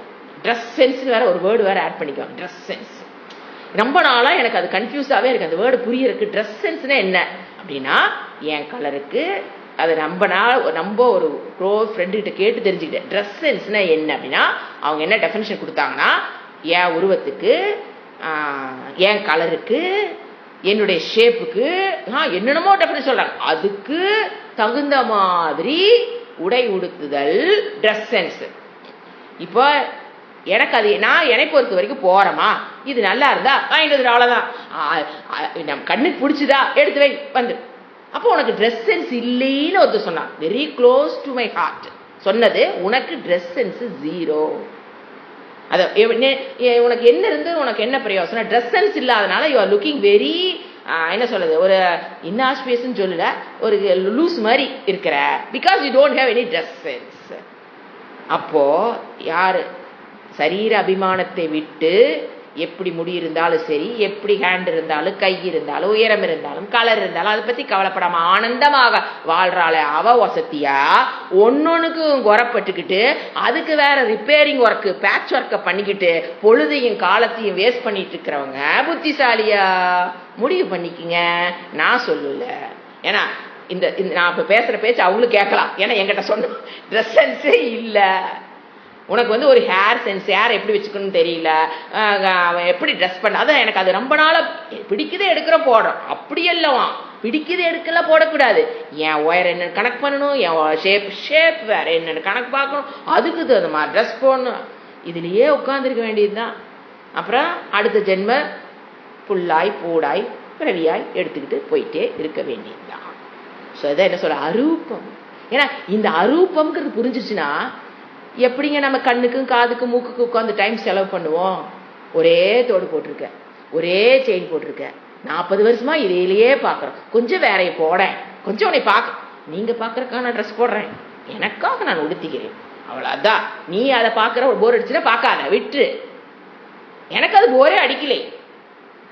நிறைய பேர் கேட்டிருக்காங்க.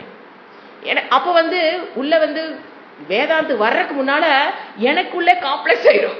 நம்ம வந்து நமக்கு இதெல்லாம் இல்ல, நம்ம அவங்கள பெரிய கிரேட்டு அப்படிதான் நான் இருந்தேன். நமக்கு எங்காவது போனா பயம், வெக்கம், ஐயோ அவங்கள கரெக்டா, நமக்கு அது தெரியாது, நமக்கு அதை பத்தி அறிவு கிடையாது அப்படின்னு ஒரு இன்ஃபீரியாரிட்டி காம்ப்ளெக்ஸ்குள்ள பிடிச்சி தள்ளுனாங்க. வேதாந்தம் வந்ததுக்கு அப்புறம் தான் தெரிஞ்சது, ஆட நாம தான் கரெக்டு, அவங்க எல்லாம் தப்பா போயிட்டு இருக்காங்கன்னு புரியிருக்கு. 40 வருஷம் கழிச்சு வச்சிருக்கேன் நான். அதுக்கப்புறம் தான் I am in the right path, they are in the wrong பாத்னு இறைவன் எனக்கு புரிய வச்சார். அப்புறம் கான்பிடென்ட்டோட எப்படி வேணா நான் இப்படி இருக்கிறது நான் சரி அப்படிங்கிற, அப்புறம் எல்லாம் விட்டுட்டாங்க. இது என்ன சொன்னாலும் திருந்தாது. எதுக்கு நாங்க இந்த ரூபத்துக்கு, நாம ரூபத்துக்கு இவ்வளவு என்ன படிக்க முக்கியத்துவம் அவசியம். ஆனா பாருங்க, 4 மணிலிருந்து 5 மணி வரைக்கும் யோகா பண்ணுவோம். சரீரத்தை ஆரோக்கியமாக வச்சுக்கிறதுக்கு என்ன பண்றோம்? இதே ட்ரெஸ் சென்ஸ் இல்லாத ஆளு 4 மணிலிருந்து 5 மணி வரைக்கும் என்ன பண்றோம்? யோகா பண்றோமா? எதுக்கு? நோய் நொடி இல்லாம நிம்மதியா இருக்கிறதுக்கு யோகா பண்றோம். அது அது அந்த அளவுக்கு இம்பார்ட்டன்ட். என்ன பண்றாங்க, ட்ரெஸ் சென்ஸ் கொடுக்குறாங்க பாத்தீங்கன்னா, அந்த யோகா அந்த மணிக்கு எந்திரிச்சு செய்யணும் செய்ய மாட்டாங்க. தே கிவ் வெளிப்பூச்சு சாயம்னு நான் சொல்றேன், சாயம் அடிக்கிற வேலை அதுதான் பண்றதுக்கு ரெடியா இருக்காங்களே தவிர உடலுக்குள்ள நாங்க கொடுக்குற இம்பார்ட்டன்ட் அவங்க கொடுக்கறது இல்லை. நல்லா சிந்திச்சு பாருங்க. உள்ள அஸ்திவாரத்துக்கு நாங்க இம்பார்ட்டன்ட் கொடுத்துருவோம், வெளியில இந்த பூச்சி வேலைக்கெல்லாம் போக மாட்டோம். ஆனா அவங்க என்ன பண்றாங்க, பூச்சி வேலையில போய் 3 மணி நேரம் உட்காந்து ஃபேஷியல் பண்ணிட்டு இருக்காங்களே தவிர 1 மணி நேரம் யோகாவானா வர மாட்டோம். புரியுதுங்களா என்ன பிரச்சனை? எது ரைட்டு எது ராங் நம்ம தெரிஞ்சுக்கோம். ஏன் நமக்கு என்ன புரிஞ்சு வச்சு, அரூபம். ஆனா இந்த உடல் என்ன பண்ணிக்கணும், தூக்கி எறியறதில்ல, கண்டுக்காம விடுறதில்ல. என்ன சாப்பிடணும், எவ்வளவு காசியஸா சாப்பிட்றோம், என்ன சாப்பிடணும், எது சாப்பிடக்கூடாது, எது சாத்விக குணம், எவ்வளவு ஸோ இதுதான் என்னது, அரூபம். இந்த மாதிரி உங்களுக்கு, ஏன்னா நிறைய இடத்துல போய் நம்ம லாக் ஆகிறது ரூபத்துல. இந்த சரீரம் 4 அபிமானம் இருந்ததுன்னு எங்க போய் லாக் ஆயிக்குவோம், ரூபம். அவங்க அவ்வளவு ஹைட்டா இருக்காங்க, நான் குள்ளமா இருக்கு, ஏதோ ஒரு பிரச்சனை ஓடிக்கிட்டே இருக்கு. நீங்க மறந்தீங்கனாலும் உலகம் கூப்பிட்டு சொல்லியே, you are very short, you are black, you are this, you are like that, you please dress like this, you will look like good, you will look, இத பண்ணினா அழகா இருக்கு. அத நாம மறந்தாலும் உலகம் என்ன பண்ணு நம்மளை வச்சு, அப்ப அப்படி என்ன பண்ணணும், எந்திரிச்சு வெளியில் வர தெரியணும். ஏய், I am correct, I am going the right path. அவட்டு சொல்ல வேண்டாம், you are wrong pathல சொல்ல வேண்டாம், நமக்கு நாம சாட்டிஸ்ஃபை அவ்வளவுதான். அடுத்தது அற்புதம். இது கூட புரிஞ்சுது. எப்படி அற்புதம்னு எப்படி புரிஞ்சுக்கிறது? என்ன சொல்றாரு, ஆச்சரியம். என்ன பண்ண சொல்றாரு, நான் ஆச்சரியம்னு நீ நிதித்தியாசனம் பண்ணுங்கிறாரு. நான் ஆச்சரியமா? எப்படி இருக்கிற நான் இப்படி நினைச்சிட்டு வாழ்றனே, இது ஆச்சரியம் தானே. சர்வ வியாபியாக இருக்கிற நான் இந்த சரீரத்துக்கு உட்பட்டவளாக வாழ்ந்து கொண்டிருக்கிறேனே, இது ஆச்சரியம் தானே, அற்புதம். அதான் அற்புதங்கிறது, ஆச்சரியம்.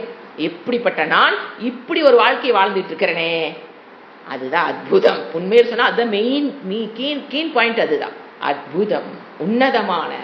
இந்த இடத்துல வந்து அற்புதமான பிரம்மனை தியானிக்க வேண்டும் போட்டிருக்காங்க. ஆனா உண்மையில் கோர் மீனிங் என்னன்னு பாத்தீங்கன்னா, அற்புதம் என்ன, ஆச்சரியம். நான் ரொம்ப ஆச்சரியமானவன். உண்மையில் நான் எப்படி இருக்கிறேன், ஏக்ககா சித்து பிரசாந்த சுரூபம் ஆனந்த சுரூபம் அசங்கக, அப்படி அசம்சாரியாக இருக்கிற நான் என்ன நினைச்சுக்கிறேன், ஐ ஆம் லிமிட்டட். நான் மரணத்துக்கு உட்பட்டவள், நோய்வாய்க்கு உட்பட்டவள்.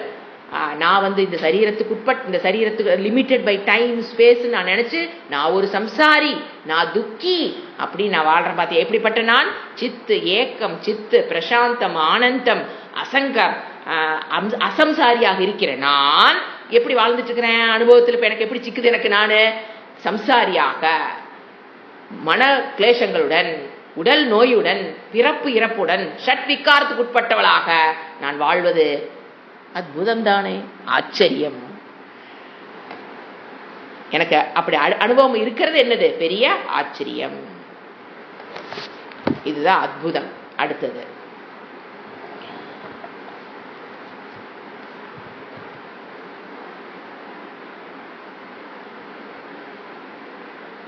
மந்திரம். உமா சகாயம் பரமேஸ்வரம் பிரபும் திரிலோச்சனம் நீலகண்டம் பிரசாந்தம் தியாத்வா முனிர் கச்சதி பூதயோனிம் சமஸ்த சாட்சிம் தமச பரஸ்தாத்து.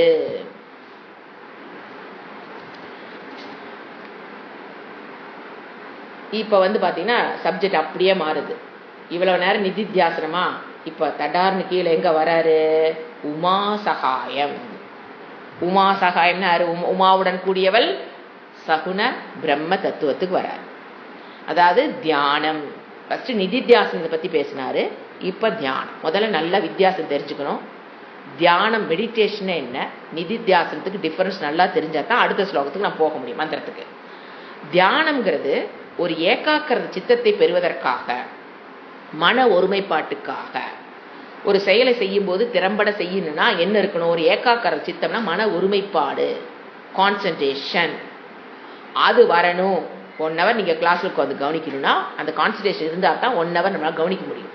அந்த மாதிரி ஒரு சின்ன சின்ன வேலைகள் செய்ய போகுது, அந்த செயலில் ஊன்றி செயல்படும்.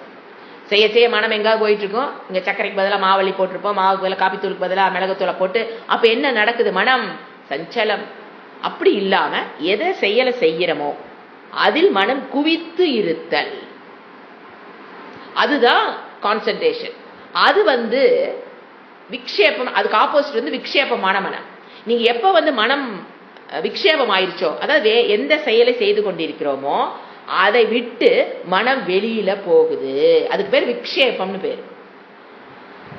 மனம் அந்த மாதிரி வெளியில போகும்போது சஞ்சலம், நாங்க சரியா தப்பா செய்யறது, சரியா தப்பா இப்படிங்கும் போது அதுக்கு பேர் சஞ்சலம்னு பேரு. விக்ஷேபங்கிறது வெளியில போயிடும்.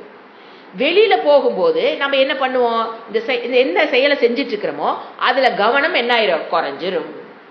அப்பதான் என்ன நடக்குது, சர்க்கரைக்கு பதிலாக மாவை போடுறது, காப்பித்தூளுக்கு பதிலாக மிளகுத்தூளை போட்டு நான் காப்பி போட்டேன்னு ஏன் நடைபெறுது வாழ்க்கையிலன்னு கேட்டீங்கன்னா, மனம் விக்ஷேபம். அது வந்து நேச்சர் ஆஃப் மைண்ட். படைத்தவன் குறையொன்றும் வைக்கல மனதுல. நம்மளுடைய திங்கிங் பேட்டர்ன் நம்ம கரெக்டா கொண்டு போகாதனாலதான் இந்த மாதிரி விக்ஷேபத்துல போய் மாட்டிக்கிறோம், சஞ்சல மனதுல போய் மாட்டிக்கிறோம். இறைவன் படைச்ச மனதில் குறையொன்றும் கிடையாது. நம்ம மனதில் இருக்கிற ராக துவேஷம் விருப்பு வெறுப்பு காமம் கோபம் தான் என்ன பண்ணுது, நமக்கு மனதை என்ன பண்ணுது, செய்யற வேலையை விட்டுட்டு வேலையில வேற பக்கம் போயிடும். அப்ப என்ன பண்ணணும் அப்படின்னா, கான்சன்ட்ரேஷன்ங்கிறது ரொம்ப ரொம்ப இம்பார்ட்டன்ட். அப்ப என்ன வேலை செய்யறோமோ அதுல கான்சன்ட்ரேஷன். நாட் ஓன்லி வேதாந்தாங்க, நீ ஒரு வீட்டுல ஒரு வேலை செய்யறீங்கன்னு வச்சுக்கலேன், கான்சன்ட்ரேஷன் இருக்கிறவங்க, அதாவது சொல்ல ஆத்திரப்படுறது அவசரப்படுறதுங்கிறாங்களா, அந்த மாதிரி ஸ்பீடா செய்யறதுங்கிறது வேற, கான்சன்ட்ரேஷனோட செய்யறதுங்கிறது வேற. இப்ப சில ஸ்பீடா செய்யறங்கிற பேர்ல இங்க பக்கம் ஒரு தொழில், இந்த பக்கம் ஒரு வேலை, அந்த பக்கம் ஒரு வேலை, கடைசியில் இதுவும் சொதப்பல் அதுவும் சொதப்பல். அப்படி அல்ல, இந்த செயலை செய்யறேன்னா அதுல பக்கா கான்சன்ட்ரேஷன், அடுத்த வேலை செய்யறோம்னா அதுல பக்கா கான்சன்ட்ரேஷன், இந்த வேலையை முடிச்சுட்டு இங்க வந்திருக்கணும். இந்த வேலையை முடிச்சுட்டு அங்கே போகணும். அப்போதான் அது ஏன்னா சில பேர் நான் பயங்கர கான்சன்ட்ரேட் இதையும் பார்த்துக்குவேன் அதையும் பார்த்துக்குவேன், கடைசியில் ரெண்டு என்ன ஆகும், அடுப்பையும் பார்த்துக்குவேன் இந்த பக்கம் பார்த்துக்குவேன், கடைசியில் அங்கே அடுப்பில் பொங்கி இருக்கு, இங்கேயும் போயிருக்கும் அங்கேயும் போயிருக்கும். ஸோ இது எது சொல்லுதுன்னா இது எதுக்காக பேர் கொண்டு வராருன்னா இந்த மனது கான்சன்ட்ரேஷனுங்கிறது ரொம்ப ரொம்ப லௌகீக விஷயத்துக்கே அவசியம். அப்போ அது இல்லைன்னா என்ன பண்ணு, உபாசனா. இப்போ உபாசனாங்கிறது மனதை ஒருமுகப்படுத்தி திறம்பட மனதை செயல்பட வைத்தல், அவ்வளவுதான். இது தியானம். இப்ப நம்ம படிக்க போறது இவ்வளவு நேரம் படிச்சது நிதித்தியாசனம். ரெண்டு டிஃபரெண்ட். தியானம்ங்கிறது ஏகாக்கர சித்தத்துக்கு மட்டும்தான் பண்ணணும். அதுல போய் நீங்க என்ன கிடைக்காது, ஞானமோ ஞான நிஷ்டையோ ஈஷாவாசி விதகும் கர்மமோ அதெல்லாம் அது கிடையாது. ஈஷாவாசி விதகும் சர்வம் நினைச்சு பண்றதுக்கு பேர் நிதித்தியாசனம். ஸோ முதல்ல ரெண்டுக்கும் வித்தியாசம் இருக்கு. ஏன்னா நிதித்தியாசனம் சொல்லிட்டு இது உன்னால பண்ண முடியலன்னா அவருக்கு தெரியுது இறைவனுக்கு உனக்கு என்ன இல்லைன்னு அர்த்தம், ஏகாக்கர சித்த இல்லைன்னு அர்த்தம், குவாலிஃபிகேஷன் இல்லைன்னு அர்த்தம். டக்குன்னு இறங்கி வராரு. அவ்வளோ பெரிய விஷயத்த சொல்லிட்டு எங்க இறங்குறாரு, சகுண பிரம்ம தியானம். இது நாம பகவத்கீதையில இன் டீட்டெயிலா பார்த்திருக்கோம். அந்த கிளாஸ் மிஸ் பண்ணிருந்தவங்களுக்கு கேட்டு பாருங்க. இன் டீட்டெயில், அதாவது ஒரு தியானம் பண்றோம் அப்படின்னா நிறைய நாம் சொல்லியிருப்பார்.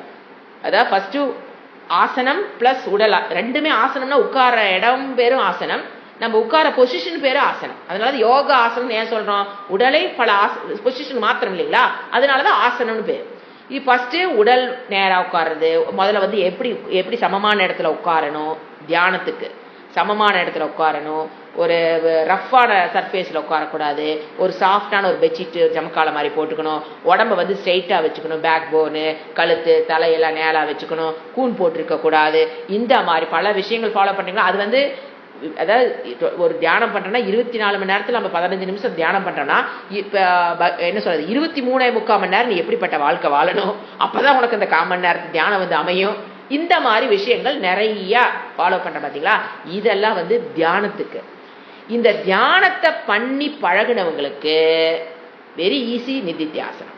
அதனாலதான் எதை இறைவன் கொண்டாந்து கொடுக்குறாரு, உபாசனா காண்டம். ஏன்னா நிறைய பேர் கேட்கறது சொல்லி கொடுக்குறாங்க, ஆத்மா பிரம்ம தத்துவம் புரிஞ்சுக்கிட்டு போயிட்டே இருக்க வேண்டியதானே, எதுக்கு உபாசனா, இறைவன் எது கொடுக்குறாரு, அர்த்தம் இல்லாம கொடுக்கல.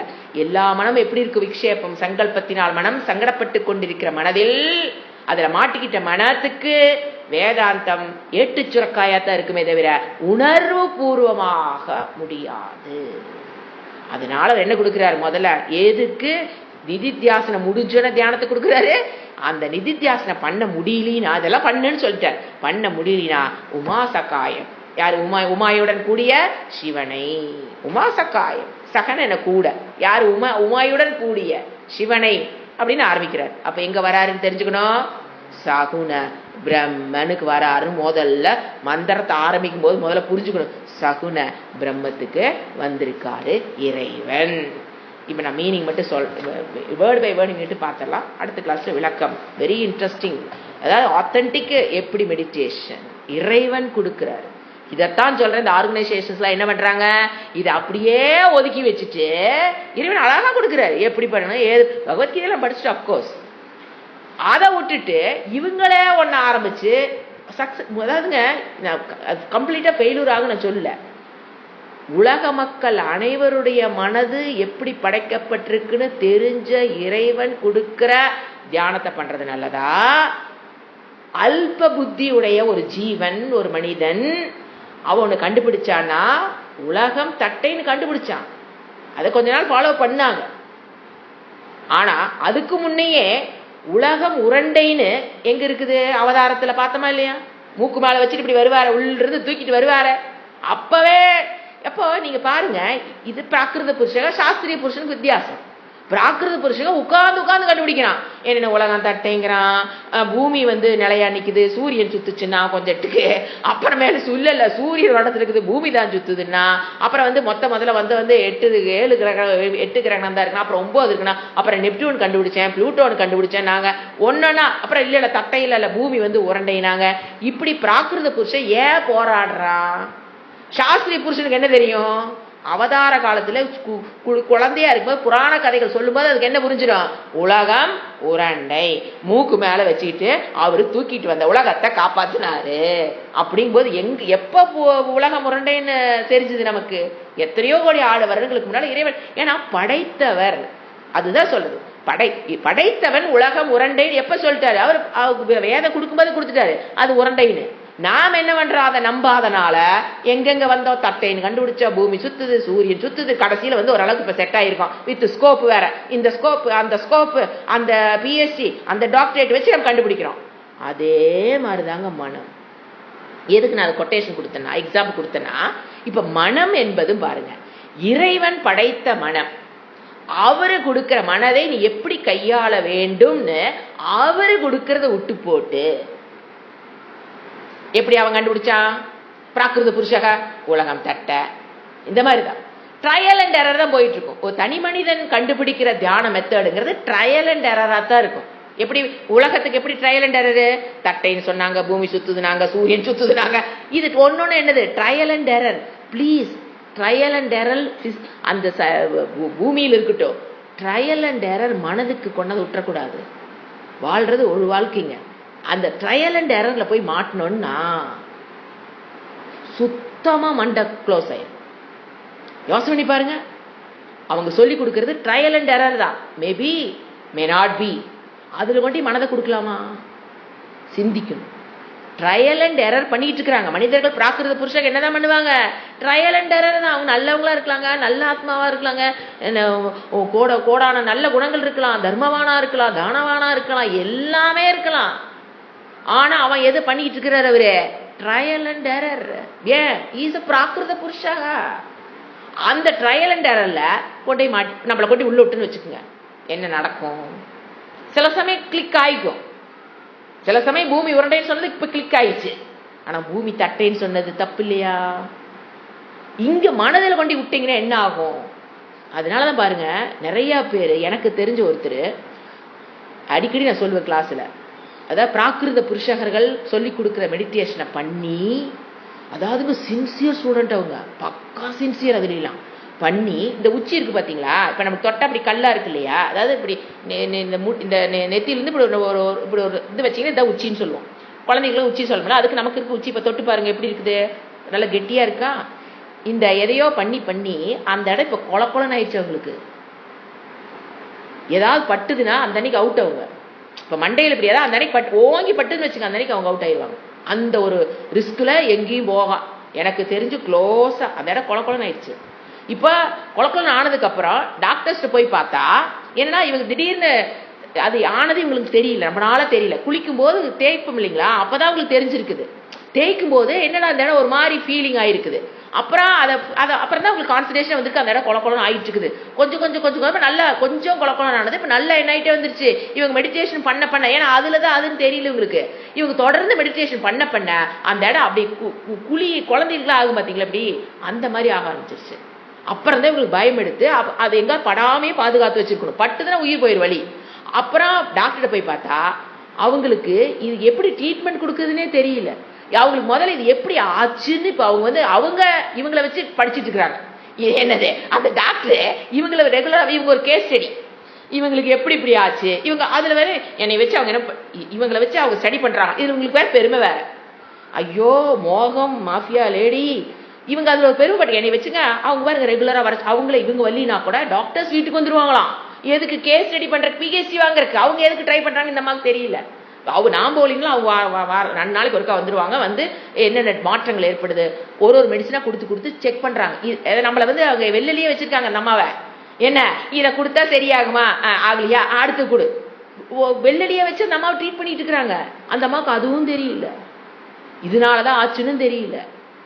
எனக்கு நான் எங்கேயோ படிச்சது ஞாபகம் வந்தது. அந்த அம்மாட்ட நான் சொன்னேன், இந்த மாதிரி ஒரு சுவாமிஜி ஒரு இடத்துல சொன்னார், இந்த மாதிரி அதாவது முறையற்ற பிராகிருத புருஷர்கள் உண்டாக்குன தியானத்தை பண்ணும்போது இந்த மாதிரி ஆயிருன்னு ஒரு சுவாமிஜி சொல்லி நான் கேட்டது ஞாபகம் வந்தக்கா. இந்த அம்மா சொன்னோடனே நான் சொன்னேன், என்னென்ன, ஐயோ இது வந்து நான் எங்கேயோ கேட்டிருக்கேன், ஒரு சுவாமிஜி சொன்னாரு இந்த மாதிரி ஆகும், அது என்னங்க அந்த மூலா என்னமோ ஒரு சக்கரை இருக்கு பாத்தீங்களா, சகசிரம், அதை வந்து தப்பா இன்ஆக்டிவேட் பண்ணி இந்த மாதிரி ஆயிரும் அப்படின்னு நான் எங்கேயோ கேட்டதை வச்சு அந்த அம்மா கேஷுவலா சொல்லும் போது நான் சொன்னேன், இந்த மாதிரிங்க இது அப்படி ஆயிருமாமா அப்படின்னு நான் சொல்ல போக, அதுக்கப்புறம் இவங்க போய் டாக்டர் அதை சொல்ல, அவங்க இந்த அம்மாவையும் இப்ப எதையும் சேர்த்து ஸ்டடி பண்ண ஆரம்பிச்சிட்டாங்க, மெடிடேஷன் சேர்த்து ஸ்டடி பண்ண உட்காந்துருக்காங்க. அவங்க நோ ட்ரீட்மெண்ட். அந்த அம்மா வந்து இப்போ ஒரு சின்ன ஆக்சிடென்ட் மேல இருந்து கீழே தொப்புன்னு விழுந்தா கூட அந்த அன்னைக்கு அவங்க அவுட்டு. ஏன்னா இது வந்து உயிர் ஸ்தானம். அது இந்த இடம் இதெல்லாம் வந்து உயிர் ஸ்தானம்.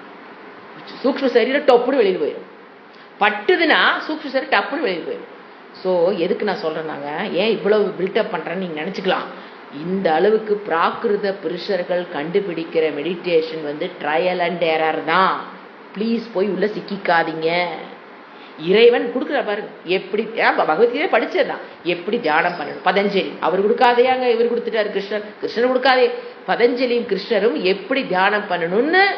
ஏன்னா அவங்க இறைவனை மனதை படைத்த இறைவன் இந்த மனதுக்கு என்னென்ன பிரச்சனை வரும்னு அவருக்கு தெரியும். அதை எப்படி சரி பண்றதுன்னு அவருக்கு மட்டும்தான் தெரியும், வேற யாருக்கும் தெரியாதுன்னு புத்தி நமக்கு இருக்கும். போய் நம்மளுடைய மனதை கையை கூட கொடுக்கலாங்க, யார்ட்டையாவது மனதை கொடுத்துடக்கூடாது. ஏன்னா அது சூக்ஷ்மம். ஒன்ஸ் அது மோல்ட் ஆயிடுச்சு வச்சுக்கோங்க, திருப்பியெல்லாம் உருக்கவே முடியாது, ரொம்ப கஷ்டம். கையை கொடுத்தா கூட பரவாயில்ல, வெட்டினா கூட கையெல்லாம் கூட வாழ்ந்துடலாம். மனதை வந்து பிரச்சனை ஆயிடுச்சுன்னா ஹோல் லைஃப் கன்ஃபியூஸ் ஆயிடும். அதுக்கு தான் இறைவன் என்ன பண்ணிட்டார், இதெல்லாம் நடக்குன்னு அவர் தெரிஞ்சுதான் என்ன பண்ணிட்டாரு, தியானம்ங்கிறது எப்படி பண்ணணும். உமா சகாயம், இதை அடுத்த கிளாஸ்ல பார்க்கலாம், டைம் ஆயிடுச்சு. உமா எப்படி தியானம் எப்படி பண்ணணும், எதுக்கு பண்ணணும், எதுக்கு அவசியம். நீங்க பகவத்கீதையில வந்ததுதான் திருப்பி வருது. பகவத்கீதை கேட்காதவங்க இந்த இடத்த கேட்டீங்கன்னா புரிஞ்சு போயிடும், எதுக்கு தியானம், எப்படி தியானம் பண்ணணும், அதனுடைய பலன் என்ன, எதை கொடுக்கும் எதை கொடுக்காது. தியானம் எதை கொடுக்கும் எதை கொடுக்காது. தியானத்துக்கும் நிதித்தியாசத்துக்குள்ள வித்தியாசத்தை பார்த்துட்டோம். ஓம் சாந்தி சாந்தி சாந்தி. ஹரி ஓம் ஸ்ரீ குருப்யோ நமஹ. ஹரி ஓம்.